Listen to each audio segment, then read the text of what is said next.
What's going on, everyone, and welcome back to Movie Emporium's movie review of The Kingsman, the newest film from director Matthew Vaughn. Now, before we begin, if you like this channel, awesome, hit the subscribe button to join Movie Emporium, hit that notification bell at the top to find what's coming next. If you like any of the videos, awesome, hit that like button, as well as commenting below on any video to watch, including this one. So the Kingsman, as it's called, two parts. It's basically the third entry in the Kingsman franchise, created by Mark Millar. This, of course, is a prequel that takes place in the early 1900s, and it follows a group of individuals. There's a character played by Ralph Fiennes called Oxford. There's a son played by Henry Dickson, who plays Conrad, and there's Djimon Hounsou, who plays Shora, and of course Gemma Arterton, who of course plays Polly. And they are tasked, or they're not tasked, but they are there to uncover this sinister conspiracy that has basically started World War I with the death of Archduke Ferdinand and everything that is going behind that. So this, sinister group is very much like made up of people like Rasputin and some other individuals you may know throughout history. And basically they're trying to turn the tide of war so that they can kind of like Hydra grasp their, claws into the world's economy and stuff like that. So it's up to these four individuals to stop this sinister group, and it basically plays out like the sinister group is controlling like how World War I plays out and all that good stuff.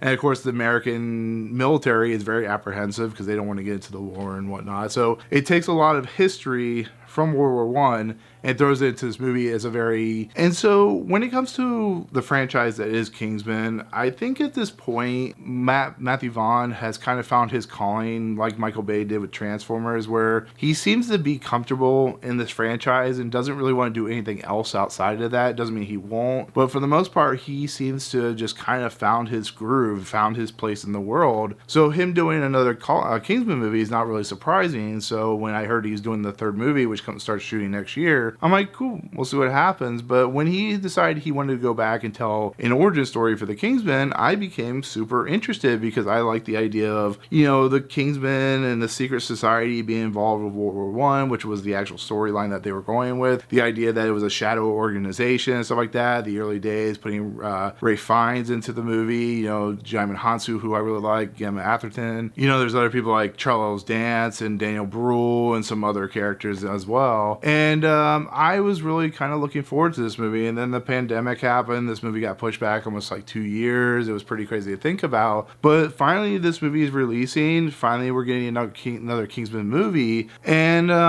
I will be fairly honest, Kingsman and Kingsman 2, Kingsman the Secret Service and the Golden Circle, I really enjoyed for their over-the-top silliness. And so I went into this movie expecting the same type of silliness, and for the most part, you do get that silliness, but it's actually not as prevalent as I was hoping. There are points in this movie which are really fascinating to me because it really decides, at least Matthew Vaughn really decides, and he doesn't have Jane Goodman working with him this time as a screenwriter, to really tone down the action in this franchise. And what I mean by that is, yes, this movie is set in the early 1900s up to World War I, the end of World War I and stuff like that. But it's a movie that focuses more on character dynamics and character dramas and kind of chess pieces moving into plays that the action is actually very sparse in this movie, which I thought was kind of interesting and something I wasn't truly expecting, but I found really fascinating because maybe I felt like Matthew Vaughn was settling down, trying to figure out what he wanted to do, give this movie some reverence, stuff like that, relevance, and I found that really kind of intriguing and stuff like that, but I didn't really find it very interesting, to be fairly honest. I found it very bloated. I found it very boring. There are times where, Ralph Fiennes is talking to his son and it just kind of keeps going on and on and on, and I'm like, this is getting boring. I don't really kind of care about what this stuff, and then it finally starts to get into some of the Kingsman stuff and like the Kingsman action, the hyper violence, and that's where the movie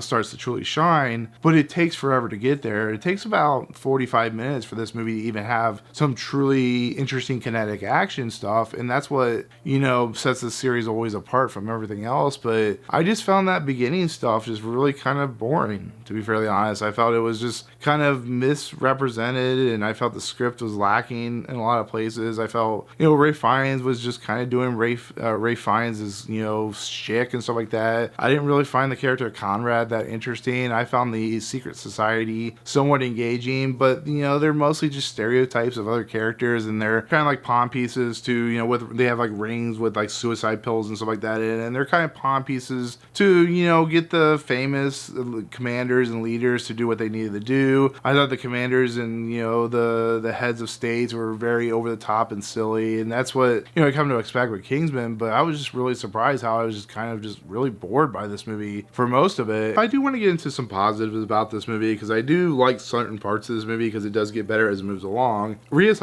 who is a fantastic actor in his own right. He played the Lizard, of course, in Amazing Spider-Man. He's been in quite a few things throughout the years that you may have seen or may have not seen, so on and so forth. He plays Rasputin in this movie, and I will be absolutely honest, he's probably one of my favorite characters in a movie this year. The things that Rhys is doing in this movie that Matthew Vaughn let him do is absolutely mind-blowing. It's incredible, it's entertaining, it's over the top, and probably one of the most you know, silly performances I've ever seen. But it's so beautifully done. The action that he's involved with is so well choreographed. It's entertaining, and it actually makes you almost feel like a kid watching a movie. It feels like when you're like 3 years old or 8 years old or whatever, and you're sitting there watching just an absurd scene or absurd action scene, and you're just like, this is what makes cinema so great. And I just have to give Rhys Ifans a lot of credit, because he just owns this role. He is willing to just be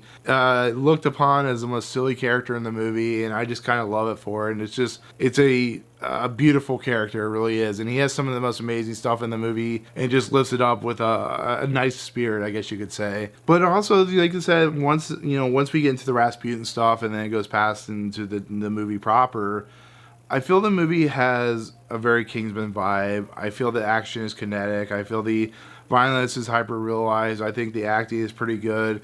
I think some of the character choices are a little rough and a little strange and weird.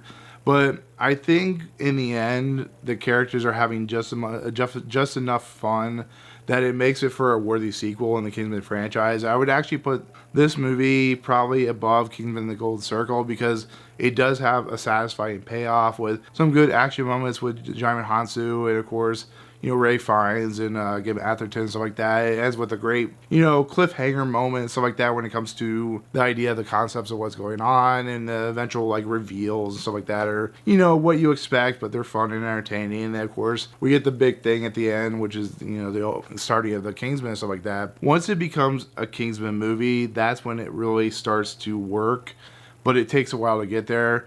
The cinematography is great, the music's great. It really does feel like a Matthew Vaughn movie, but it just has its issues when it comes to the beginning of the movie. So with that said, that's going to be my overall take on the Kingsman. Like I said, I think it's still a fun time at the theater. I think you'll still be entertained. But just know in the beginning you might be a little bored. So with that said, that's going to do it. That's going to be my take on the Kingsman. Thank you so much for watching. Comments below, what do you think of the actual franchise that is the Kingsman franchise? Are you looking forward to this movie? All that good stuff. But otherwise, if you like what you see on this channel, hit the subscribe button and join Movie Emporium. Hit that notification bell at the top to find what's coming next. And if you like this video, awesome, hit that like button. And with that said, we'll see you guys on the next video. Peace out.